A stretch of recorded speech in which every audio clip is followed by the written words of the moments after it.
Today on Dr. Phil.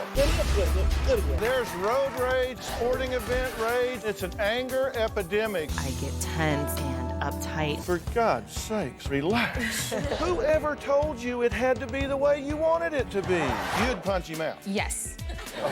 Every time you lose your temper, you may be slowly killing yourself. Fat pig. Where are you going that's so important? I don't feel like get out of the way because I'm coming. I think you do. I don't, Dr. Phil. I don't. You do. Coming up, let's do it. I want you to get excited about your life. If you're going to talk to me, you're going to have to be honest. This is going to be a changing day in your life.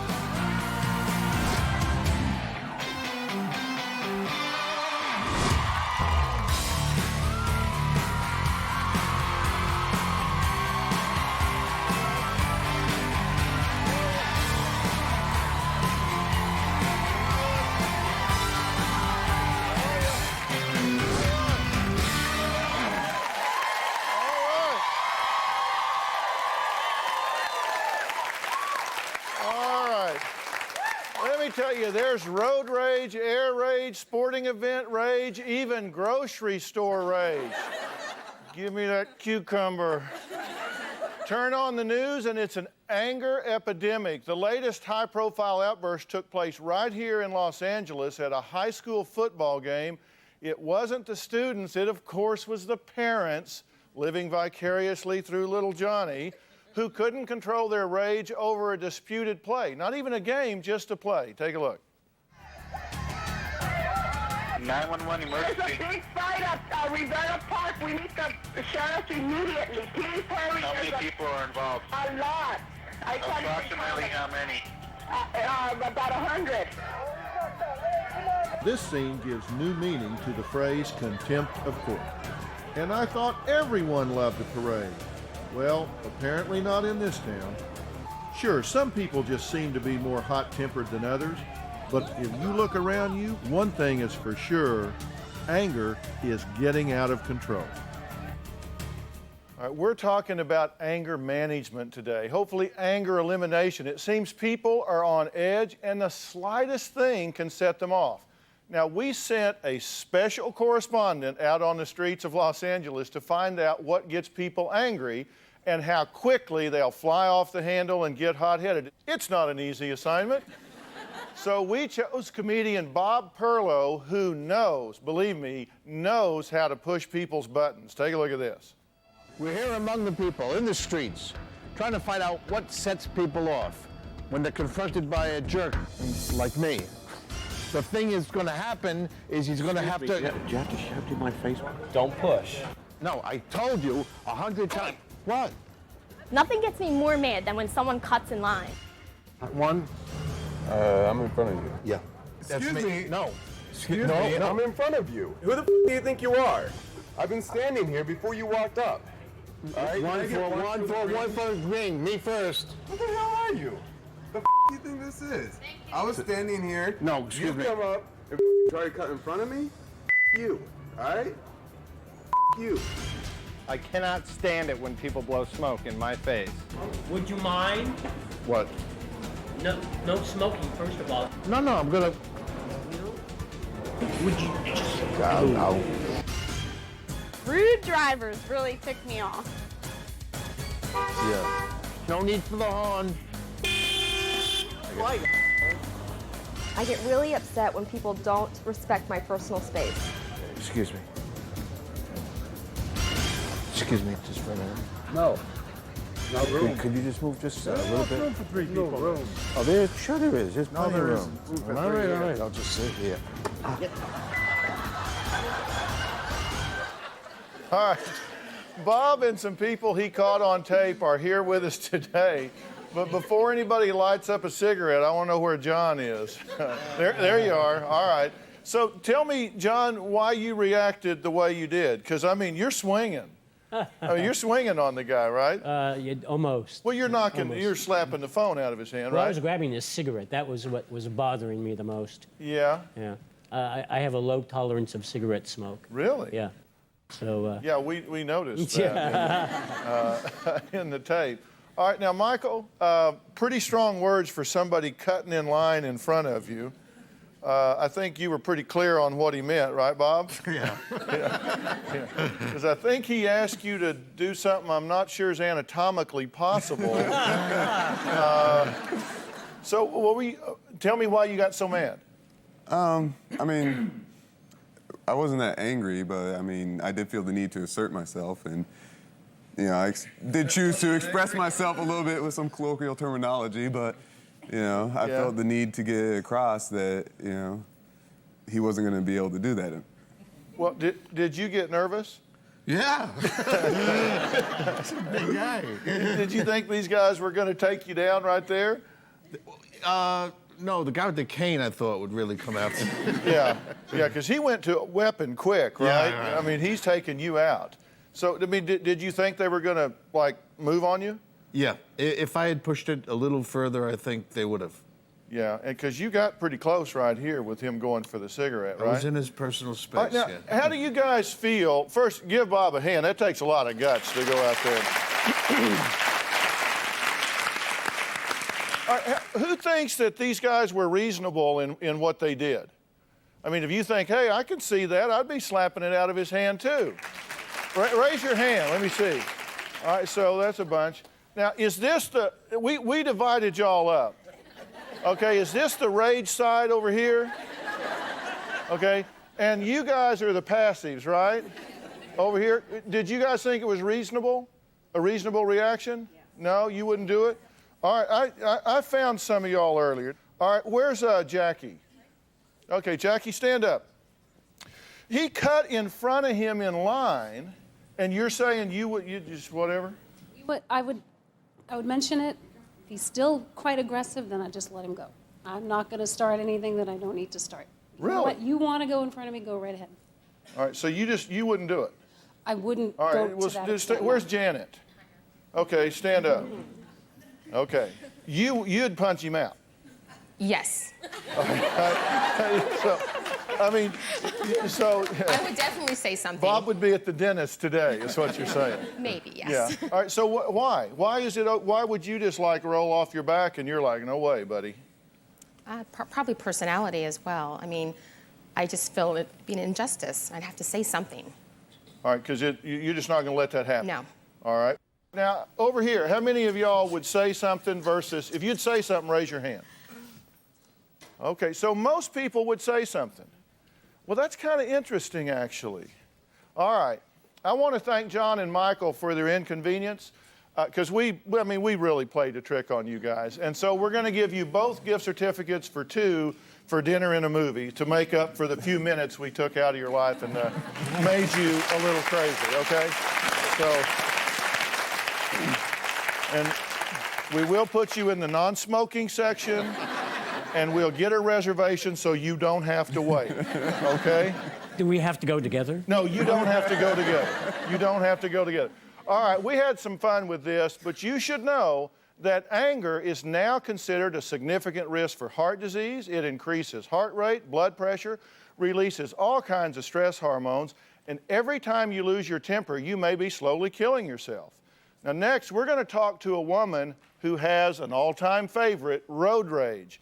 And she's so bad, she's afraid she might kill someone if they don't spread out and get out of her way. We'll be right back. Then I got a winner here in a Corolla, half a car length, making a lane change, you idiot. It's the most intense rage I've ever felt over any situation.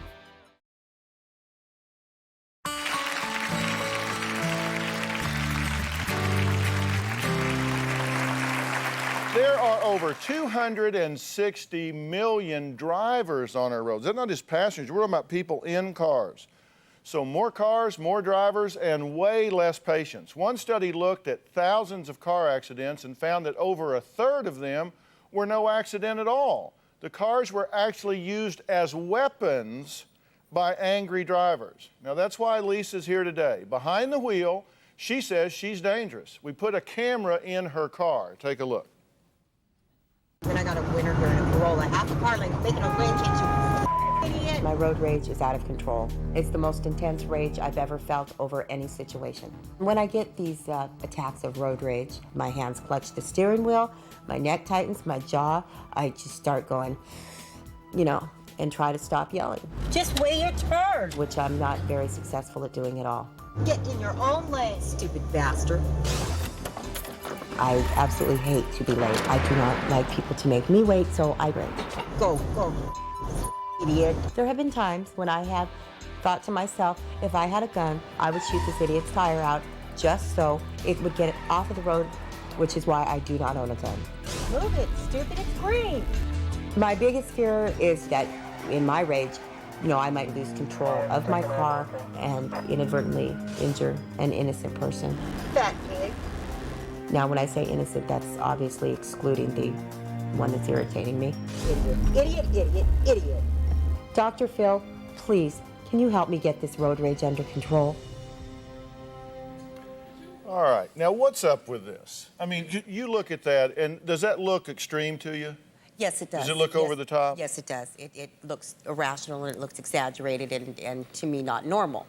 So that's what my concern is I need to get this under control. Well, so what's up with this? What makes you so crazy on the street?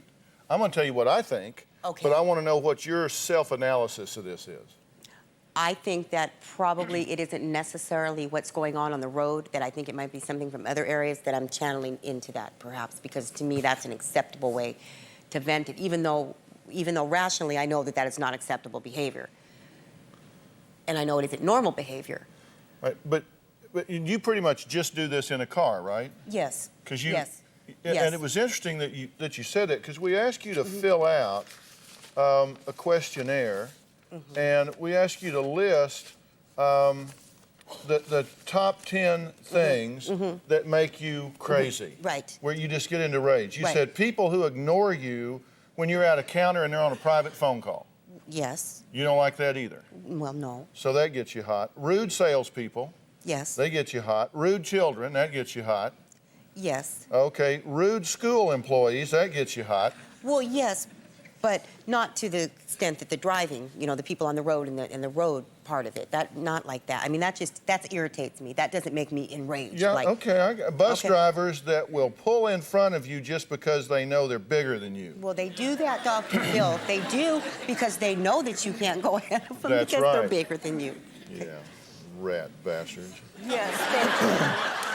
People who are late. Yes. Okay. People who make you late. Yes. Okay, so they better not be late or make you late. Well, yes, because, you know, this road rage, if I'm leaving 20 minutes early to know that I won't be late and still leaving early, then I have to be there and somebody gets in front of me and I'm late anyways, yes, that makes me Plus, if they make you late, you have less time to be in rage on the road.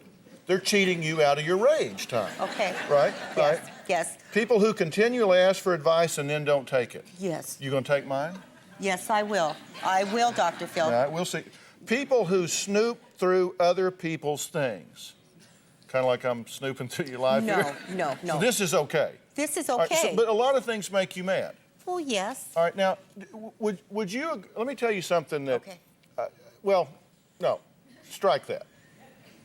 Do you know when this started? Yes. Tell me when. It started a couple years ago. I had moved, I grew up in the LA area, down to the San Diego area. I commuted between San Diego and LA home a lot. And after about 2 years of doing that, I don't know if it was the distance on the freeway or whatever, I just got this terrible rage when I would get in the car. And I've been back here 6 months, and it hasn't gone away. So you have wished you could shoot the tires out of a car? Well, yes. I mean, for that moment. Would I do that? No. You know, I'm not an irrational person, because I think an irrational person wouldn't. Oh, no, that looked totally rational to me. Idiot. Okay, I wouldn't say rational, so I'm not saying that it's rational, but I think it's kind of typical for people as a whole. Not that it makes it okay, and I recognize that it's not okay. All right, well, tell me this. Tell me what you feel inside when you're rage like that, when you're enraged like that. Anger. No, but I mean, what are you, is that a comfortable feeling for you? No. Or is your stomach upset? Does your neck get tight? My neck gets tight, my head hurts. You know, not a headache, but everything gets tight, and I just feel very uncomfortable, physically uncomfortable. So what's the payoff? I mean, if it makes you feel badly physically, Why do you do it? And ask yourselves that. If you get into rage and you say, this is unpleasant, what's the payoff? What do you get out of it? Well, there isn't one. That's why I'm Well, here that's to not talk true. to you. Well, that's not true. People don't do things for which there's not some payoff. See, we only repeat things that get us some reward. Right. So you only do things that you get something out of. What are you getting out of this? I guess to be able to release frustration and pent up anger. Well, what do you pin up angry about? Oh, well, I don't know. You know, other. Well, if you did know, what would it be?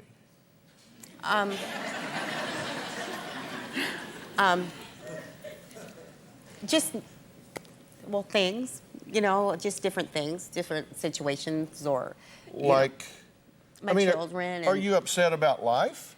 Well, sure. Just, I mean, everybody's has the ups and downs in their lives, and and it doesn't mean that you go and you do this on the road, and that's No, why but- this is so hard for me. Yeah, but something's putting you there.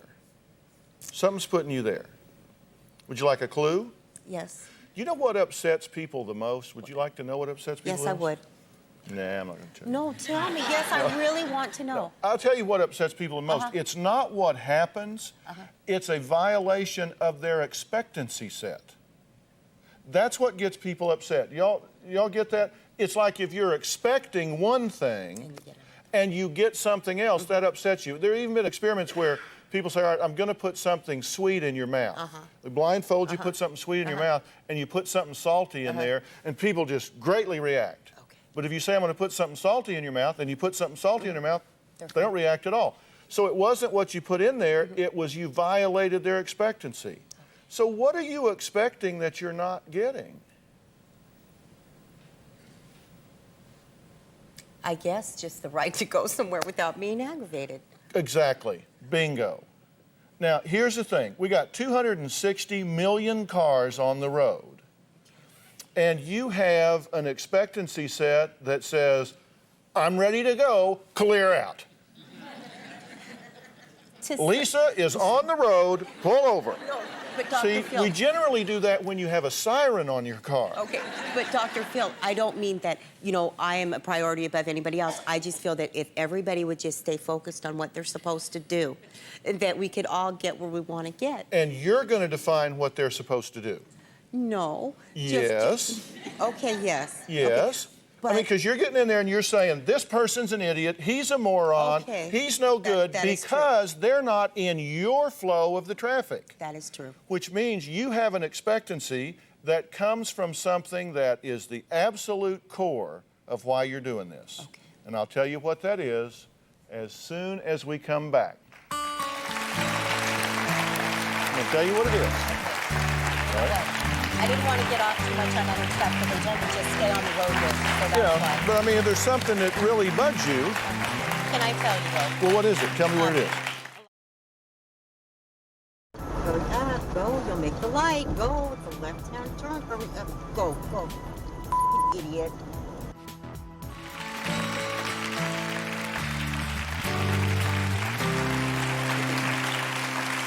Okay, there's actually something called hurry sickness, and it can become pure rage when someone gets in the way of somebody that's in a hurry. 80% of drivers report being angry behind the wheel because they can't get where they want to go as quickly as they want to get there.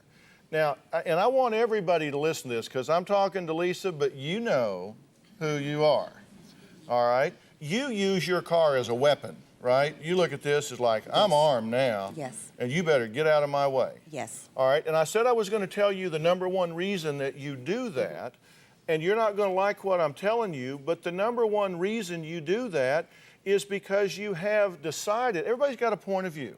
Right. And your point of view, when you get behind the wheel, is one of self-importance.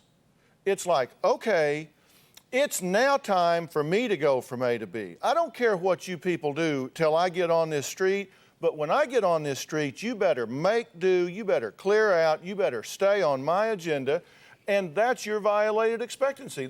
You really can't be that judgmental and that upset with people if it's not a measure of self-importance. Do you really expect that you've got to have a motorcade everywhere you go? Where are you going that's so important? No, I don't. And what are you going to do when you get there? No, I don't feel that way. I really don't. And I don't, like I said, I don't feel that, the world is supposed to stop for me. I don't feel that way. I don't feel like, get out of the way because I'm coming. I think you do. I don't, Dr. Phil. I don't. You do. I don't. Yes, you do. Well, if I do, then I don't recognize that I do. I don't think that I'm, Well, didn't you come here saying, I don't know why I do this? Yes, I did. And didn't you say you just hate people that don't take your advice when you get Yes, it? and I said I would take yours, and I will. I will. I mean, I refer you to Exhibit 1 right Yes, here. sir. It's noted. I stand corrected. If that's not it, if you don't have this self-importance, then why can't you wait behind the idiot in front of you? Maybe I'm just impatient. Because? We'll just leave it at what you said. That's fine. No, I'm all ears. No, that's that. All right, well, let's take a look at some of this car footage I again. just never looked at it that way. Well, that's fair. Just look over my shoulder here and look at it that way now. We'll turn. There's nobody ahead of you. Four-way stop. What are you waiting for? Christmas? Just wait your turn. Stupid bastard. Move it. Go. Move it. Stupid. It's green. Oh, hit the brakes as you turn. Idiot. Idiot. Idiot. Idiot.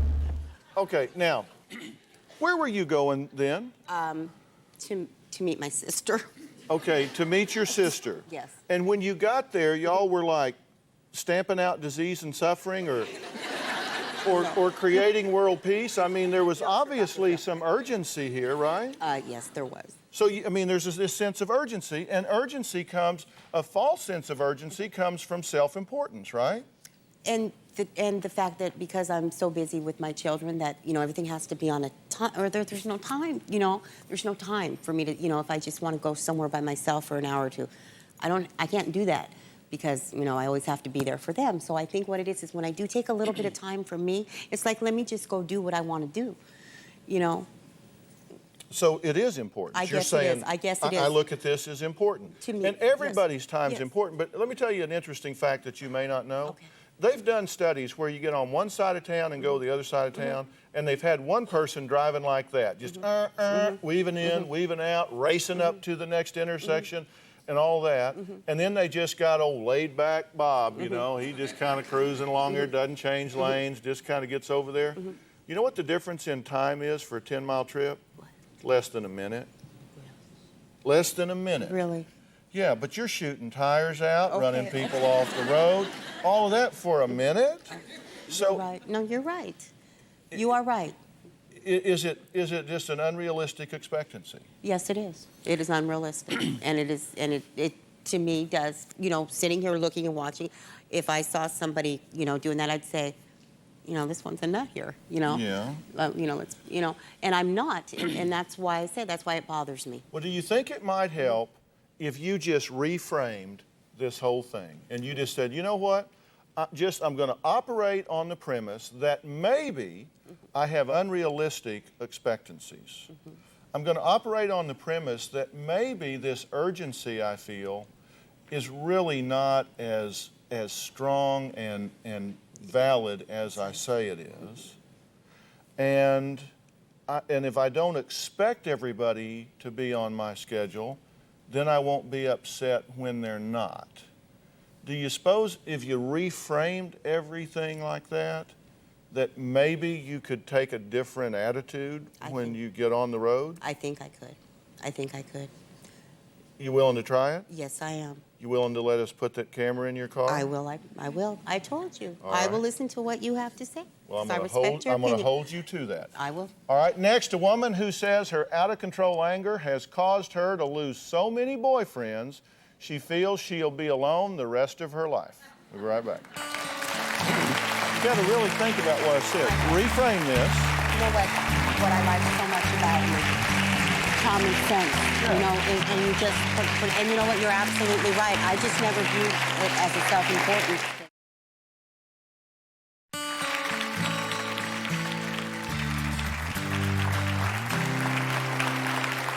All All right, we all know people who walk around with a chip on their shoulder, just angry at the world. Now, my next guest says any inconvenience sets her off. Tanya admits that she gets so angry she can't even control her rage at work, where they're paying her to be there. All right, take a look. Give me a break. I have anger management issues. Are you thinking? I get tense and uptight, like I'm going to explode inside. This is unbelievable. I can be sitting in the house. My phone doesn't work now. Driving, quit riding my ass, waiting for the elevator. It could be anything that would just unleash the demons. I was up at 15 too. I worry about Tanya. She's a lot like her dad. If you ask my mom, she'd tell you that I was the exact same way growing up as my father. Controlling my anger has been a lifelong challenge. I don't think it's something that they can control. I've lost boyfriends because of my anger. I've driven them away because I get so furious all the time. I want to get married, I want to have children someday, but I get so angry and so frustrated with things that what happens if I beat my child or grabbed them and shook them too hard? I would love to go through life and be calm and peaceful, and I wish my dad could do the same thing. All right. What makes you the maddest? It could be absolutely anything. There isn't one thing that makes me so out of control. It could be a person on the street who walked in front of me. It could be my mom saying something totally off the wall that would just catch me. What do you mean walks in front of you? Somebody just like cuts you off or something? Yeah. Or slows down too much? Sure, a pedestrian crossing against the light. Okay, so you got to get there. Sure. Yeah, yeah. Okay. You and Lisa are in a hurry. Right. All right. I ask you the 10 things that made you the maddest. People who don't use common sense, like they cross the street against the light, right? Right. Okay, but you know, common sense isn't very common anymore. Right. I guess it has to conform to my common sense. Yeah, so it's kind of like there's your way and the wrong way. Exactly. Okay, so that's what it is. The rest of us need to figure out Exactly. what, yeah. Okay, notice how she said that with exactly. Exactly. Now you're talking, Phil. Right. See? You knew I was smart, didn't you? All right, people who try to talk to me and be nice when they know I don't like them. So how dare they try to be decent to you? Exactly. That really unnerves me. All right, so you don't want anybody trying to be nice if you don't like them. Right, and there are certain people that know, just because of the way I've treated them in the past, that I don't like them. So you make it clear? Right. Do you like point them out in the crowd? Like, you know, you could point at them and circle them.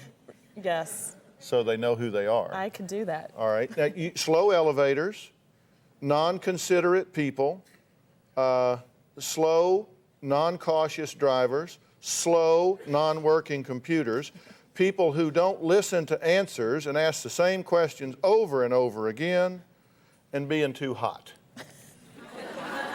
Okay? Are you pretty cool now? All right, we try to keep it cool in here. Yeah, that's a temperature issue. What's the theme there? What's the theme to all that? Did you hear a theme in there? People who don't conform to the way I think they should be. Okay, that's one. They just don't do what you expect them to do. And number two, they got to hurry up and do it. Right. Okay? So what did you learn or disagree with from what I had to say to Lisa? It was interesting that you said they're in your way and you think that you're so important that you need to do this. Is that get possible? This done. It's possible. Yeah? Yeah. Because you said there's your way and the wrong way. Right. So, but what about my way? What if I'm on a stroll and this is just a time I've just decided that I'm going to be peaceful and just soak up the world. And you come up behind me on the sidewalk. I'm in trouble. Would you please move over? Well, how about you just jack it over and get around me? Yeah, I would do so that. why would your probably. way be any more righteous than my way? It probably isn't. But Probably that doesn't isn't. change how I feel inside. Well, no, but I'm going to work on changing how you feel inside because I was watching that tape. You got a lot of gray dots up there on those boyfriends. So I assume the gray dots mean they're gone, so we can't use so we can't use their picture. Right. So you're either dating the guy that looks the same all the time, or we're blotting these out because you've run them off. Yes, definitely. Did you want to run them all off? Not all of them. Not all. So, okay, most of them, but not all of them. Right. All right, when we come back, we'll meet the man who Tanya says taught her to be angry. That's her dad. And we'll talk to Tanya's college roommate who says she moved out because she couldn't stand her temper anymore.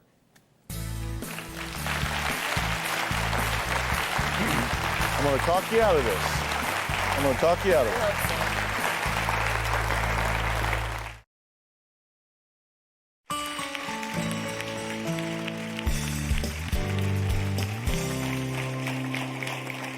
So we're talking about anger, where it comes from and how to control it. Now, Tanya says she has a short fuse and even blows up at the grocery store, in elevators, and at work. She says she inherited her anger from her dad.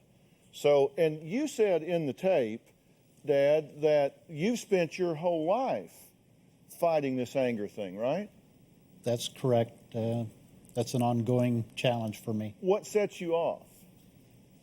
Anything. So, but you know, do you guys realize that if you get mad at anything, that means you're getting upset over nothing? That's exactly. Because if you can just substitute the topics, the activities, the events, then it's not about the events, right? I mean, because if you like hated elevators, I mean, I could just get that. You remember in The Jerk where they're shooting the tin cans by Navin? They hate cans. You know, you have to understand that it's something that there's not a theme to this other than it's not what you want to happen. That's right. Okay, and would you say the same thing's true with you? Yes, I would. Okay, but I guess the question I've got, and I think Mom has this question too, whoever told you it had to be the way you wanted it to be? No one I mean, did somebody die and leave you in charge? No. Where they said, okay, you run the world now. Yeah. And so I'm saying, is the expectancy reasonable? Probably not. All right, what'd she do to run you off, Amanda? It was just a series of things. We were best buds. We were roommates in college, and we ate together. We went to work out together. We did everything. And the one time where I didn't want to go, or maybe I just didn't feel like going with Tanya that day, she'd get mad, or she would have a comment to replace that. She said some hurtful things, right? Probably a comment or two. Yeah. And you're sorry after you say some of these things, right? I'm very sorry, but it's completely verbal. Yeah.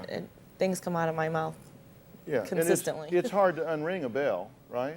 I mean, somebody says something, then it's out there.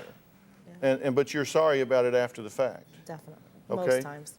And, I worry about you because of the effect it has on men accumulating across time in terms of the stress and the chemicals that are released with the stress. And whenever you get you perceive a threat or something that is just really you don't like, boy, it starts that adrenal gland and it changes you internally, and it can affect your blood pressure and your heart. And do you know you can correct that? You can begin to see changes on the positive side in 3 weeks. Even though you've spent a whole lot of time doing that, if you ever get into that zone where you roll with it, within 3 weeks, you can make significant changes and begin to move back in the right direction. So it's not like the cow's out of the barn and there's nothing you can do about it. So I'm hoping that, and the things that I'm asking you to do are to ask yourself what really matters. What really matters. Because as I say, if you're getting upset over everything, that means you're really getting upset over nothing. Except maybe the one theme, which is they're not doing this the way I expect it to be done. And I'm going to tell you what I think you need to do to pull that back in and change it. I mean, really, really change it, if I can persuade you to do it. And I'm talking about 3 R's for angry people who hang on to all of this rage and what you can do to get rid of it when we come back.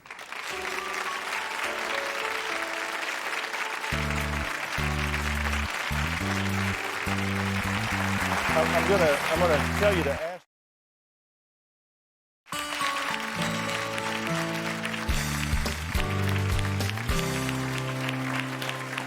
bad temper can be inherited. If you're walking around mad at the world, chances are your children will be too. Maybe it's learned, maybe it's genetic. And you say that's what happened to you, that you either got this genetically or it was modeled for you, or maybe some combination of the both. Right. All right, but the thing that I'm so interested in you asking yourself on a regular basis is what really matters. I have written about, talked about, studied about something I call the authentic self. The authentic self, and that's in Self Matters, which is a book that I've written. You need to read that book, okay? And I'll give you a copy. Thank you. I'll even underline some parts for you that I want you to read. But, you know, it's interesting that if you are in touch with what I call your authentic self, that's who you really are, what really matters to you, then things that happen around you don't register on your radar screen anymore. And I always hate for people to get in a situation where they have to get a terrible wake-up call before they put things in perspective. Y'all know what I'm talking about?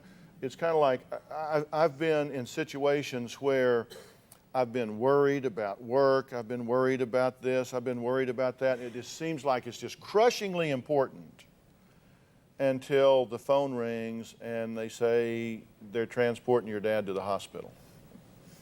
And then have you noticed that all of a sudden how traffic is flowing, how fast an elevator is, whether somebody's stepping in front of you on the street? It just doesn't matter. Because what happens is if we take our eye off of what's really important and we start focusing on all of this peripheral stuff, we get consumed by it. And that's where the self-importance comes from. Do you think anybody in China right now, today, cares whether somebody steps in front of you on the sidewalk or not?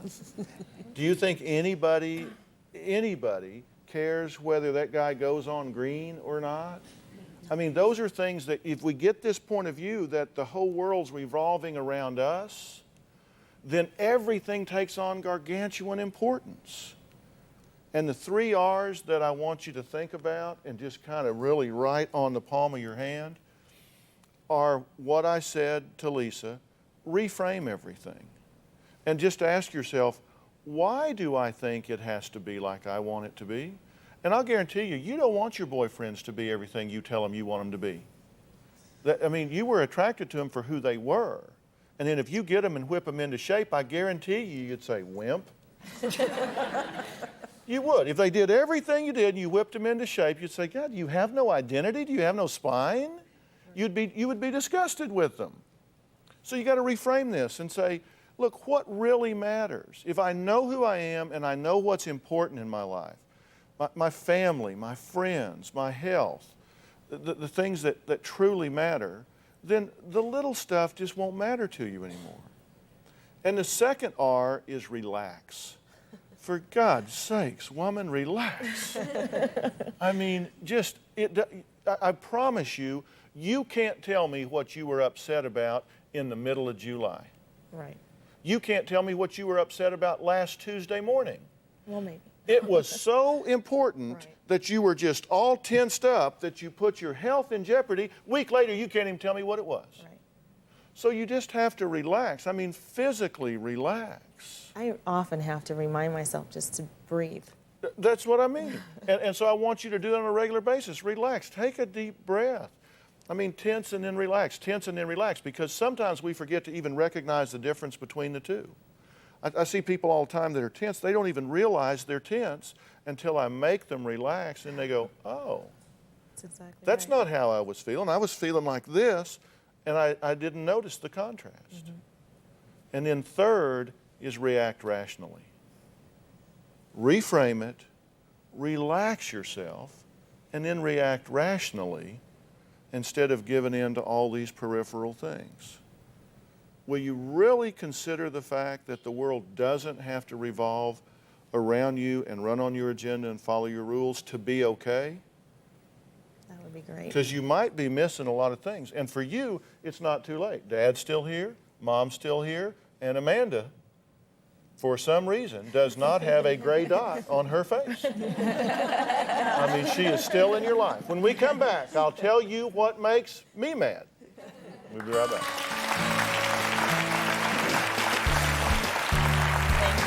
All right? You've really got to lighten up on this stuff. And if you'll make that decision, you really can.